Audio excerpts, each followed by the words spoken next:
Hello, everyone. Thank you so much.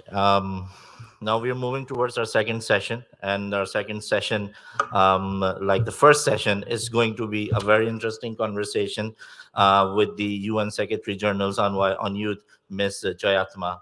And first of all, I would like to thank you, Ms. Jayatma, so much for accepting our invitation to come and speak with young people and answer all the questions on. Answer all the questions of young people. We received a lot of questions from all around the world, and then we have to shortlist the questions, and it was a really a tough job to do so. As you know, that this is our fifth edition of the International Youth Conference, and somehow you have been part of all of it. We have been receiving your video messages, and representatives from your office have been part of this conference in speaking in capacities. This is a very unique conversation we're going to have on the theme of the planet and people. And before we move towards the question and answer, we would like to we would like to have few remarks from you on the theme and on the conference. And then in the second phase, we're going to move towards the questions we have from young people. Thank you very much. I hope you can hear me and see me well. Good morning from New York. My name is Jayatma Vikramanayake, and I'm the United Nations Secretary General's Envoy on Youth. Thank you, Ali, for the introduction. And also I want to thank you and the organizers for organizing yet another successful international youth conference for the fifth time. And really, you have shown the importance of youth self-organization and young people coming together to find common solutions to our common issues. So let me congratulate you first. And I want to also start my remarks by standing in solidarity with the young people of Ukraine, Afghanistan, Yemen, and many other places in the world today who are tackling conflicts, humanitarian issues, but are being really resilient and showing the leadership at the community level of how young people are not just victims of conflict and violence, but they are actually positive change makers when it comes to those contexts. So I'm remembering them at the beginning of my remarks to you today. Talking about the multifaceted, multi-level challenges that our world is facing, we know that the COVID-19 pandemic, the climate crisis, and the terrifyingly fast reduction of our planet's biodiversity, and the rapid growth and changes in the technological world, in the labor markets, are compounding on the challenges that young people are facing today all around the world. And this picture appears especially bleak for young people around the world who are the most hardest hit, particularly young people from developing and least developed countries who make up about 90% of the world's youth population, LGBTIQ young people, young women and girls, young persons with disabilities, young refugees and young migrants, on whom these challenges are compounded on one another. So to realize the types of transformative change that we need for a more just, more fair, and a more peaceful world, we need to work in equally transformative ways. So the Sustainable Development Goals really are the blueprint for the way forward for us that is designed to drive our world to these several pivotal zeros and the achievement of the goals, the 17 Sustainable Development Goals. Young people are directly impacted by 17 of the goals, and the indivisible nature of the Sustainable Development Goals means that we cannot really pick sustainable development goals to amplify and to implement. We need to implement them as a package, but most importantly, the urgency that is needed to implement the goals, because we have less than 9 years to go. And as the Secretary General says, we need to rescue the SDGs. So I hope that through today's conference and through the work that you are doing in your communities, we will be able to get the SDGs back on track, rescue them, and really channel our way to a more sustainable, just future that are shaped by the Sustainable Development Goals. Now, the tool that we have to do this, to really mobilize young people, to empower them with the skills, with the tools that they need in order to do this work, is the Youth 2030 strategy, the UN's first ever strategy on youth. Through this strategy, we've looked at the UN's internal practices when it comes to engaging with young people, and we've looked at the UN's programmatic work when it comes to working with and for young people. We look at how to engage and involve young people and amplify their voices and their advocacy. We look at how we improve access to quality education and universal health care. We look at how we improve decent jobs and access to decent jobs for young people and skills development. We look at how to better safeguard and promote young people's human rights, particularly their civic and political rights. And last but certainly not least, young people in conflict settings and humanitarian crises, and increasing their participation in peace processes. These priorities have been implemented or are being implemented really through 49 UN agencies and 131 UN country teams as we speak. If you go into my website, you will also see the progress report of the implementation of the youth strategy, and you can also see if the UN country team in your particular country have been actually implementing these priorities or not. And I also ask you to kindly use this data and use these reports to hold the UN system accountable for implementing on these priorities and commitments that were made to the young people. I'm also happy to announce that we will launch the second report of the implementation of the youth strategy at the Economic and Social Council Youth Forum that will happen on the 19th and 20th of April next month. Now, the spirit behind the youth strategy is working with and for young people. And this is also really the spirit behind the newly launched agenda of the Secretary General called Our Common Agenda. This agenda talks about deepening solidarity with the world's young people and future generations. And these proposed initiatives under the Our Common Agenda, looking at the next 75 years of the United Nations, learning from the past 75 years, cover a wide range of recommendations, from how we improve digital cooperation, how we better foster political participation and representation of young people, to strengthening the UN system's architecture on youth. And at the core of all these efforts is really a call to renew multilateralism, or rather re-strengthen multilateralism, and an underlying principle of meaningful engagement of young people in multilateral processes, sort of moving away from multilateralism into multi-stakeholderism, where young people have an equal seat at the table.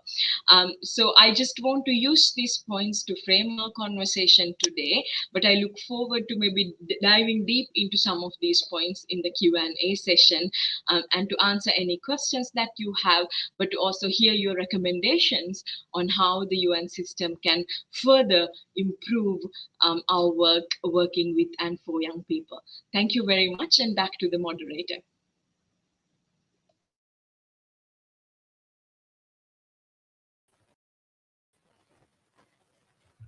Thank you so much, Youth Envoy.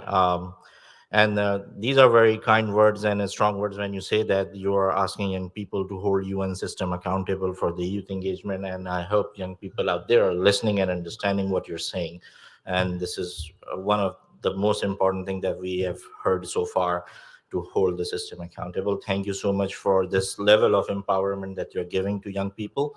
So let's moving forward to the questions that we have received, and we have shortlisted a few questions, and these questions I think are really important for you to answer, and for especially young people. I would like to tell that we got like 1137 live viewers as we speak on Facebook and YouTube together in three different platforms. They're watching, and they are also commenting for the question. So um, let's start with the first question. And of course, the first question is on a very important issue that's ongoing. The question is from uh, Mawangala Nizlia from Zambia. And the question is, what is UN Youth Envoy's take on happenings in Ukraine and Russia?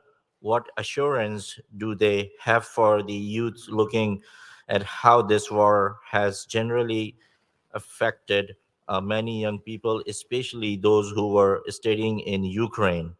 What will the UN Youth Envoy do to ensure this will not spread to the other parts of the world? Thank you very much, Ali, for the question, and also Mwangala from Sangbia for asking this important question. My position on this issue really is the position of the Secretary General, which is that war is unacceptable. And coming from a country like Sri Lanka, which went through a 30-year-long conflict, and 19 years of my life, I lived in Sri Lanka during the conflict. I can say that war is not the answer. It's never the answer. If we have issues, the dialogue is the only way to resolve those conflicts, and war and the use of force is never the answer. As the Secretary General has said, that the Russian Federation's military offensive is a violation of the territorial integrity and sovereignty of Ukraine, and such unilateral measures are inconsistent with the United Nations Charter. So I joined the Secretary General in his call for an immediate cessation of hostilities and withdrawal of Russian troops from the territory of Ukraine. And I also think that one of the key things we need to emphasize, and what I've been doing through my mandate, is to promote the message of protection across the UN system, protection of civilians. And I think it's very important to recognize that in situations of conflict, young people face disproportionate impacts of those conflicts, either when it comes to the realization of their most basic human rights, or even accessing services like education, health, sanitation, hygiene, and particularly those who belong to different identities like young women and girls or young LGBTIQ people also face different levels of threats and risks during situations of conflict. So particularly in the situation of Ukraine, we've been advocating and convening and supporting the UN system to really put protection at the front and center, and particularly on the protection of young activists and also young humanitarian workers who are active in the front lines um, of the war that is happening in Ukraine.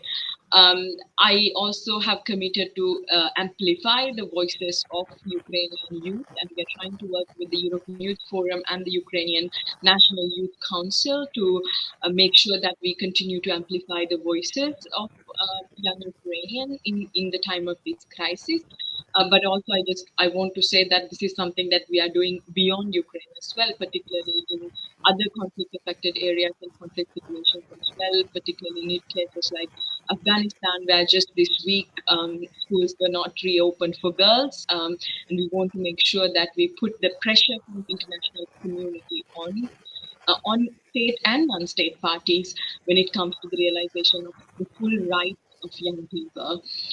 On your specific question on the students who are studying in Ukraine, we followed as the UN system on these issues, and I'm glad that many of those students have been able to return safely back to their homes. And we are working also with humanitarian coordinator and the special coordinator that was appointed in Ukraine to address these issues and make sure that the UN is seen as somebody reliable and credible for these students and youth organizations to work as a partner in a particularly sensitive situation like this. Now, on the third part of your question, how do we avoid these situations from happening again?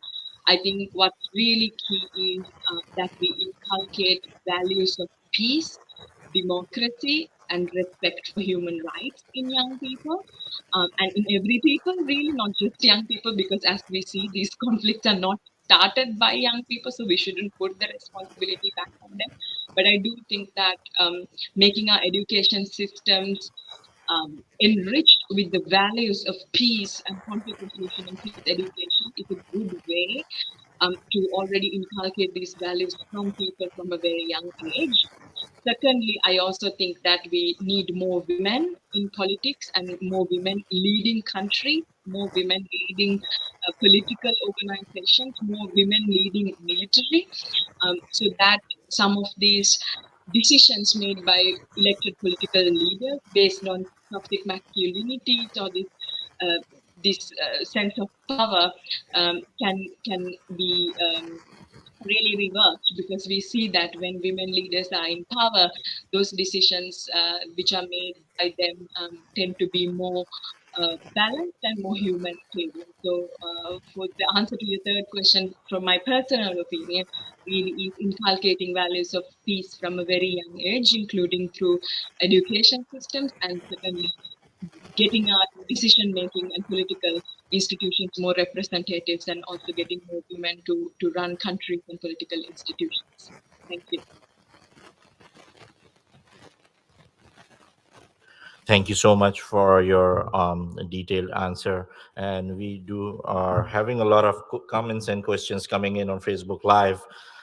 We may include few comments in the end.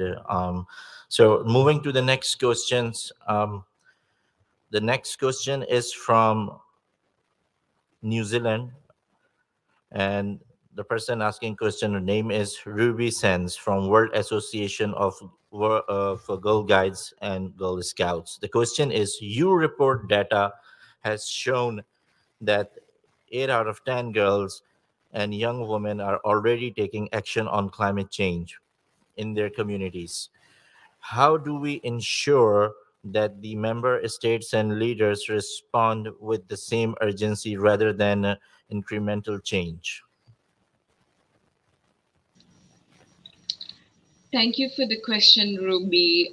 This is really a question that I ask myself every day, because I think over the years we have seen this incremental change that is very slow, and also is very easy to reverse, right? For an example, some of the wins or the gains that we had when it comes to gender equality, girls' education, we see how easily they were reversed, for an example, during the pandemic. So I think it's important to look at transformative change, and that means transforming our systems to be able to make these changes more sustainable. And here, I want to specifically focus on this question that you raised, that 8 out of 10 girls and young women are already taking action on climate change.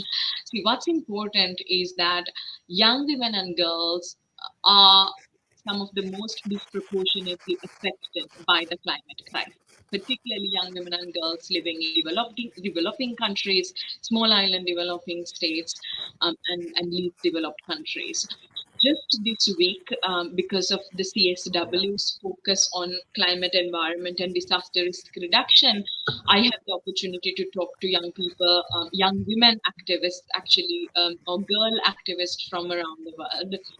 The stories that I heard from them really show the intensity and the severeness of the climate crisis on girls' lives today.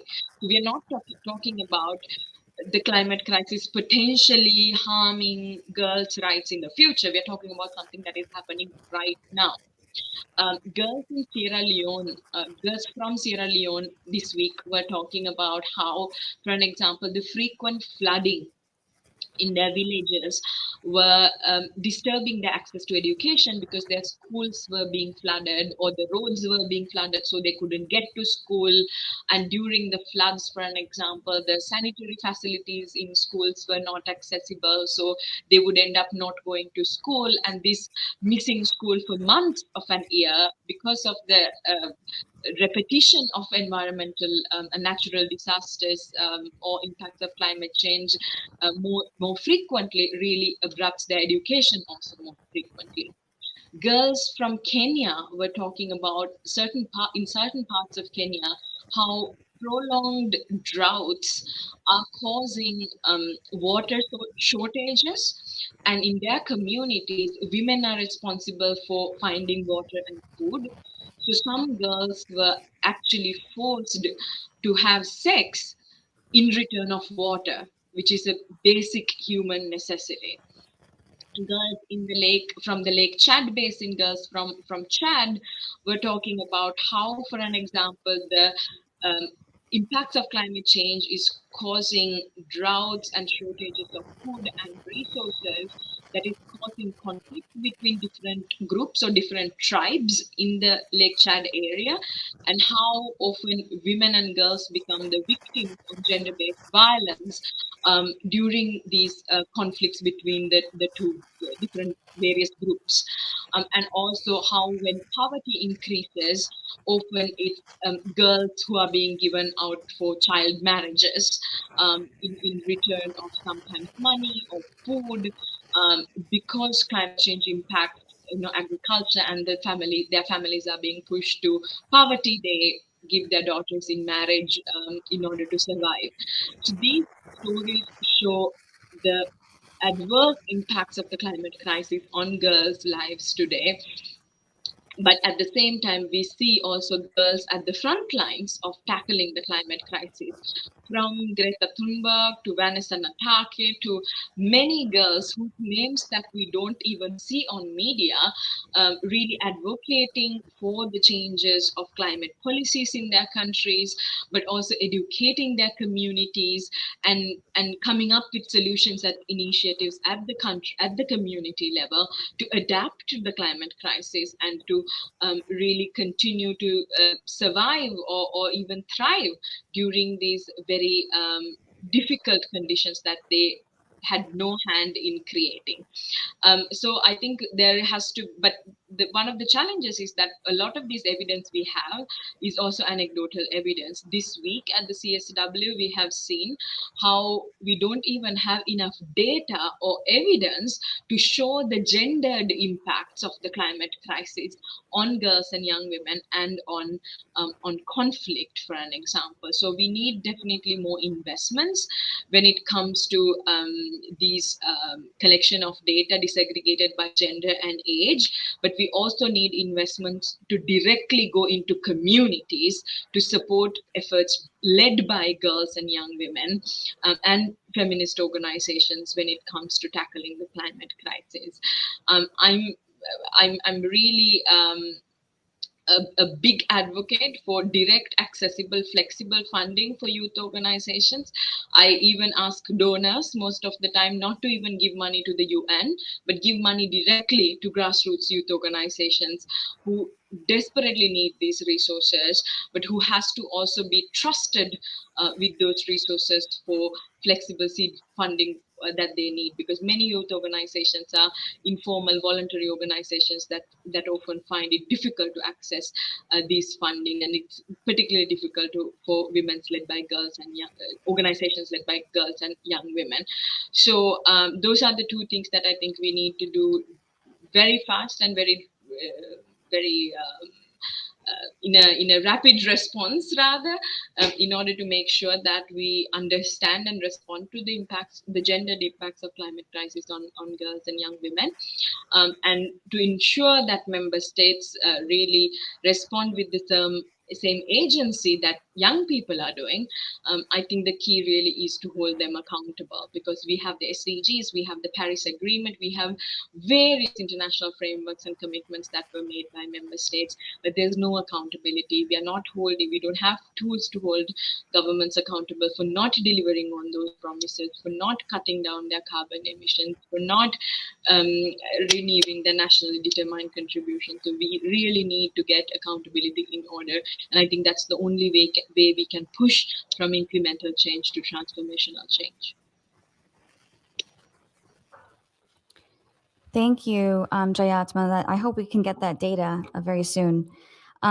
We have another question from a youth. Greshma Payos Raju from India is asking, how does the UN Secretary General's Envoy on Youth ensure the active and meaningful participation of youth in peace processes, especially the youth who belong to underprivileged or marginalized communities? Thank you. Thank you very much for the question. Again, here, one of the challenges that we are facing is the stereotypes and myths and misconceptions when it comes to young people's participation in peace processes. Young people are still seen as lack of inexperienced, or not mature enough, or lacking the expertise when it comes to participating in and negotiating, say, peace agreement, or facilitating peace negotiations as a mediator. So in 2019, I commissioned a global study to look at how young people are participating in peace processes.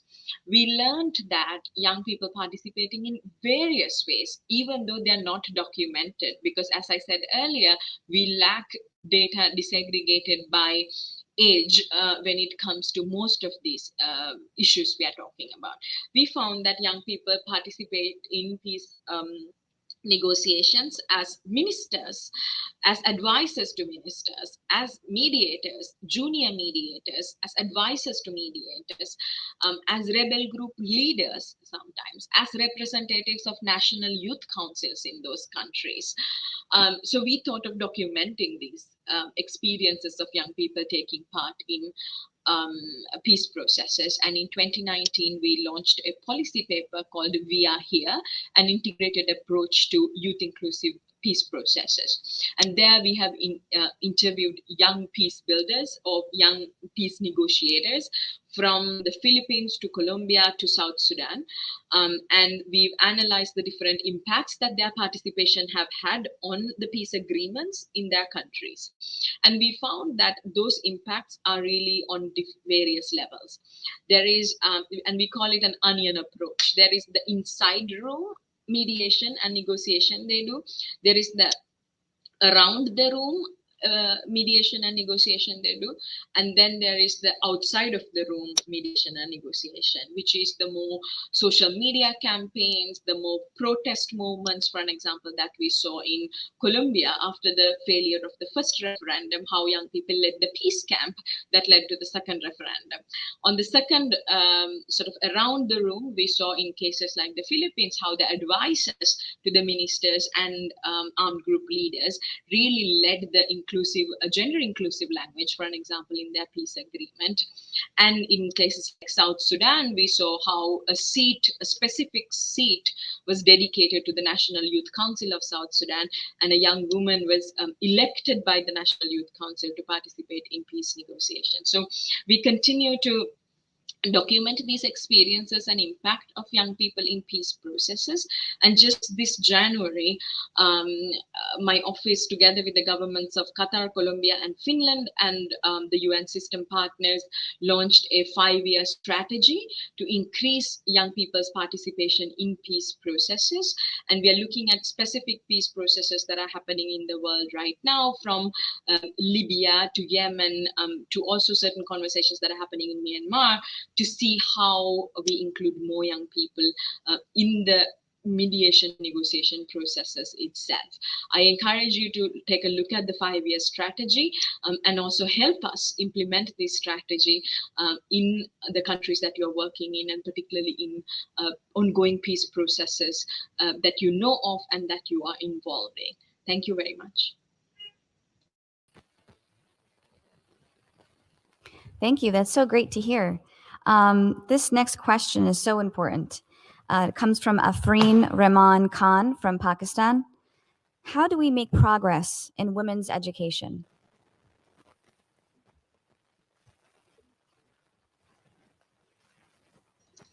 Sorry, my mouth was dry. Just let me know if I'm talking too much. I tend to give longer answers, but please feel free to interrupt me if That's I so insightful. Thank you. too long. Yes, I mean this is I think one of the most important topics. A lot of the problems I think in this world can be solved, from poverty to sexual and reproductive health to peace to politics, um, if we give girls the same opportunities and the same rights as boys when it comes to realizing education or accessing quality universal education. As I said, for an example, in Afghanistan, we have seen this week how girls were not allowed to go to school. I've seen statistics of, for an example, an estimation of 20 million girls not returning to school after the COVID-19 pandemic as a result of increased poverty, as a result of child marriages and teenage pregnancies. So this is one of those goals or targets that I feel we are really lagging behind, or rather also are at a very high risk of progress being reversed. And something that puts us in even more danger when it comes to realizing the sustainable development goals. I think it really inhibits our potential to realize the goals because we are leaving this many girls behind. About 129 million girls around the world as we speak are out of school.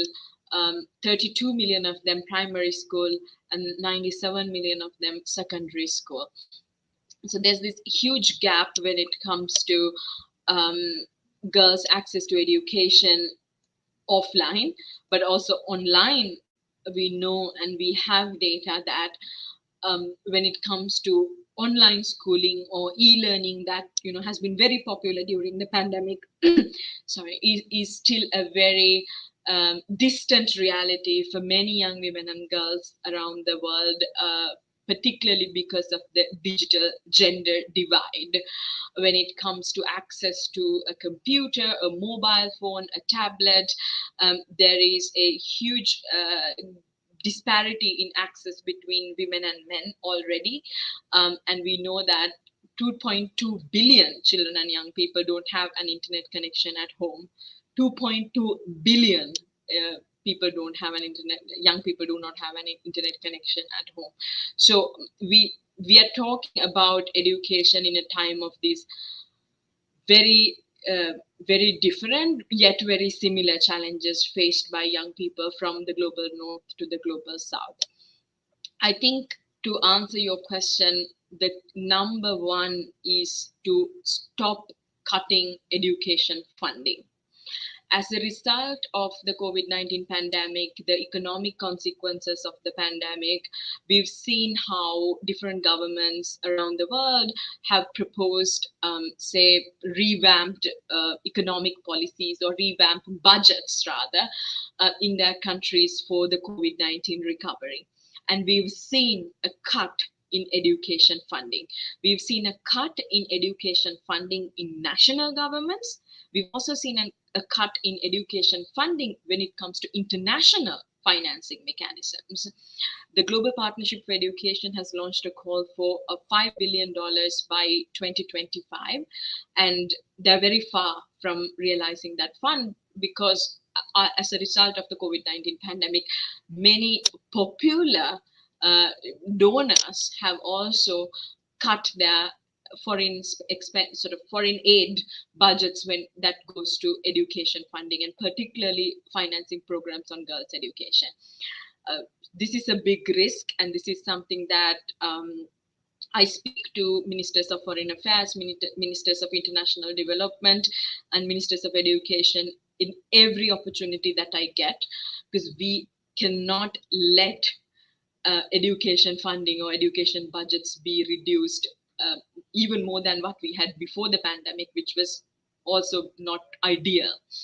So number one is to keep education financing, keep education budgets at the top of the recovery packages, and focusing on girls' access to education as a key priority within that. So in our advocacy as young people, youth organizations, in my work through the United Nations, we will continue to push governments to um, maintain or rather increase education funding and education expenditure.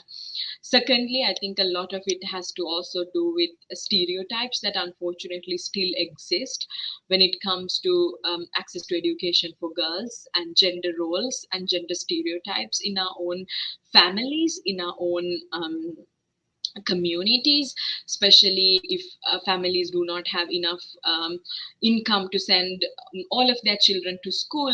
They prioritize, for an example, say in my country, they would prioritize the boys to go to school, and the girls to stay back home and help with agricultural activities, or help taking care of their younger siblings, or help with household chores.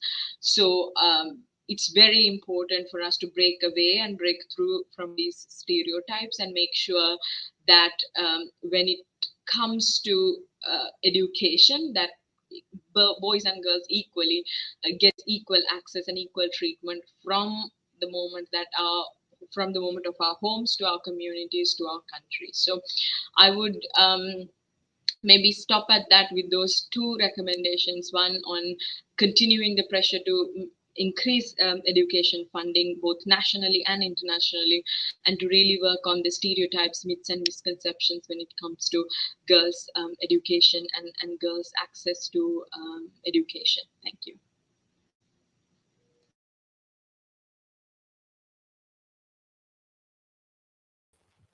Thank you so much, Jahatma, for answering this question on education. Like, it's one of the most important tool for progression in the world, and especially in the post-pandemic world.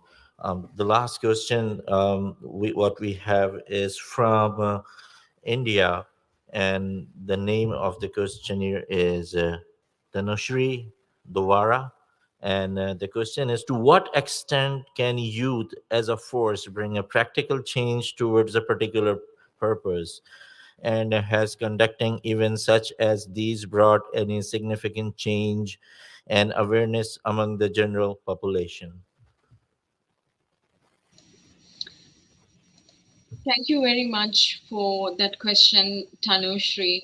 Um, the short answer to that question, I would say, is a yes.